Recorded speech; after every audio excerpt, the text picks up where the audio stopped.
बिस्मिल्लाहिर्रहमानिर्रहीम। अस्सलाम वालेकुम dear friends, welcome to all in mister epic channel. आप सबको रमज़ान की बहुत बहुत खुशियाँ मुबारक हो। और आज इस वीडियो में आपके लिए मैं एक स्पेशल ट्रिक लेके आया हूँ जिसमें आपके पास अगर एक्सेल शीट में बहुत सारी डेट्स हों न्यूमेरिक फॉर्म में, तो उसको आप स्टेटमेंट में वर्ड्स में किस तरह कन्वर्ट करेंगे।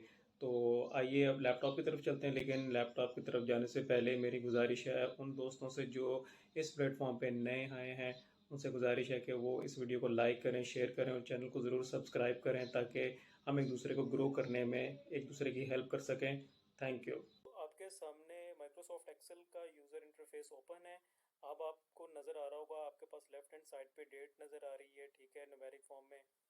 और आपके पास मंथ नेम नज़र आ रहे होंगे, जैसे इसके सामने लिखा हुआ है अप्रैल मई जून जुलाई अगस्त और दिसंबर तक लिखा हुआ है। आप ये चाहते हैं कि मतलब मैनुअल तो आप एंटर कर सकते हैं, लेकिन अगर इसको फार्मूलेट करें और अगर आपको एक ही गो में बहुत सारा डाटा, बहुत सारे सालों का डाटा एंटर करना हो तो आप किस तरह करेंगे। आपने सिंपल ये करना है कि आपने इज इक्वल टू प्रेस करना है, आपने लिखना है TEXT टेक्स्ट, और आपने ब्रैकेट ओपन करनी है।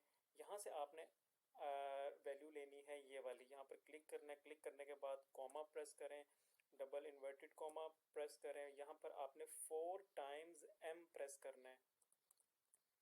इसके बाद इन्वर्टेड कॉमा जो है डबल, उसको क्लोज कर दें और ब्रैकेट को क्लोज कर दें, एंटर करें। ये देखें आपका जो मंथ है वो स्टेटमेंट फॉर्म में आ चुका है। सिंपली इसको ड्रैग एंड ड्रॉप करें और आपके तमाम जो है मंथ्स वो स्टेटमेंट फॉर्म में आ जाएंगे। प्लीज़ वीडियो को लाइक ज़रूर कीजिएगा, ये छोटी छोटी टिप्स हैं जो आपको आगे बहुत काम आती हैं, ठीक है। और चैनल को ज़रूर सब्सक्राइब कीजिए ताकि मैं आपको मज़ीद काम की ट्रिक्स बताता रहूँ। Thank you very much.